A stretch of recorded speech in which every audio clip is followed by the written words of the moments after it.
Maar die volgende dag, nou hier is nou die, ek wil nou sê ongelooflike gebeurtenis, maar dit het gebeur. Maar die volgende dag het die hele vergadering van die kinders van Israel teen Moses en Aaron gemurmureer en gesê, julle het die volk van Jahwe gedood. Asof Moses en Aaron die aarde oopgeskeer het en die mense daar laat inval het. Hulle sien dit met hulle oë. Die volgende dag beskuldig hulle Moses en Aaron van dit. Wat het toestand is hierdie volk? Wat is in hulle hart? Wat is hulle gedagte? Hulle is korrup.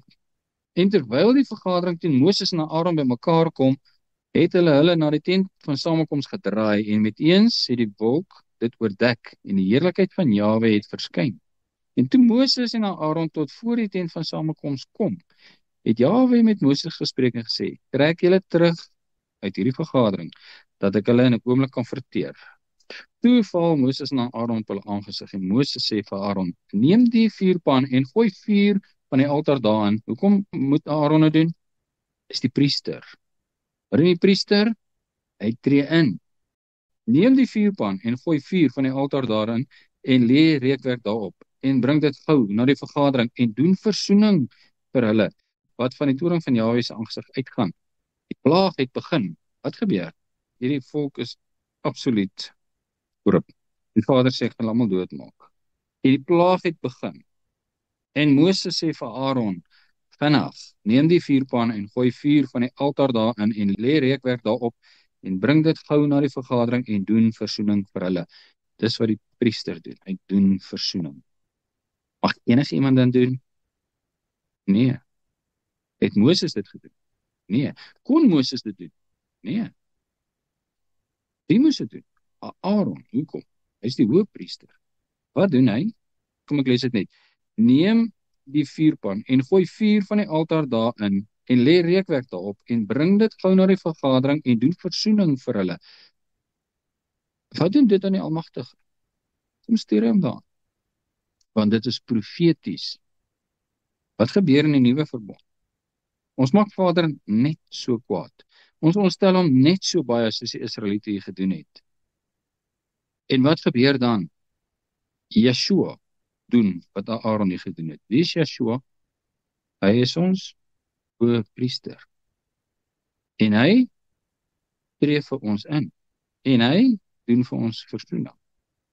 In plaas dat God ons net verdelg, omdat ons oor en oor en oor die verkeerde dinge doen, tree Yeshua vir ons in.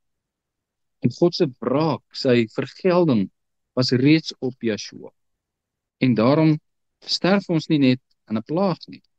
47, toe neem Aaron dit soos Moses gespreek het en hardloop onder die vergadering in. En kyk, die plaag het al onder die volk begin.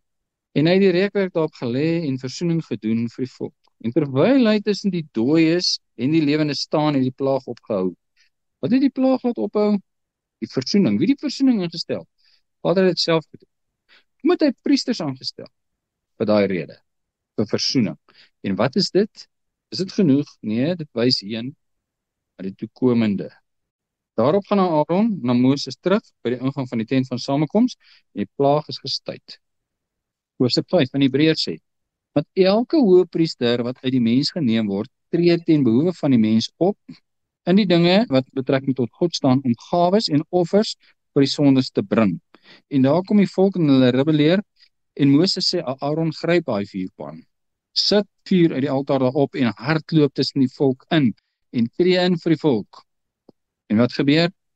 Hy versoen hulle verhouding met die Almagtige en die plaag tref net 15,000 in plaas van die hele volk. Dis wat die hoëpriester doen, want elke hoëpriester, Aaron ook, wat uit die mense geneem word, Aaron is 'n mens en sy seuns is mense, tree ten behoewe van die mens op in die dinge wat in betrekking tot God staan, om gawes en offers vir die sonde te bring. As een wat kan saamvoel met die onwetende en dwalendes, omdat hy self ook met swakheid bevange is. Dis Aaron en sy seuns. Hy het 4 seuns, 2 van hulle se dwaling veroorsaak dat hulle voor die hele volk verbrand word. So hulle is mense. En daarom juis moet hy, net soos vir die volk, so ook vir homself vanweë die sonde offer. As Aaron gaan en hy offer vir die volk, moet hy vir homself ook. Hy is deel van die volk, hy is 'n mens, hy het ook sonde gedoen. En niemand neem die waardigheid vir homself nie, maar hy wat deur God geroep word, net soos Aaron. So het Christus ook homself nie verheerlik om hoëpriester te word nie. Maar Jahwe het Yeshua verheerlik, wat vir hom gesê het, U is my seun, vandag het ek U gegenereer. Soos hy ook op 'n ander plek sê, vers 6, U is priester vir ewig volgens die orde van Melchisedek.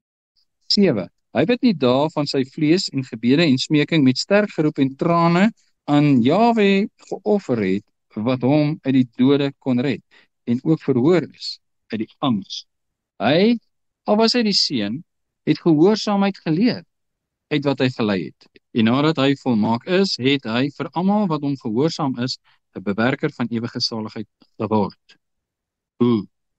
Hy het in 'n plek gesterf, hy het hulle geregtigheid geword, en hy het 'n nuwe verbondshouer geword. Hy sê, hier's die nuwe verbond. Die ou verbond het gesê, kan nie jou siel red nie, maar ek sal jou in bewaring hou, totdat daar 'n beter verbond kom, wat jou siel kan red. En toe kom die nuwe verbond, deur Yeshua, volgens die orde van Melchisedek, wat in staat is om ons siele te red.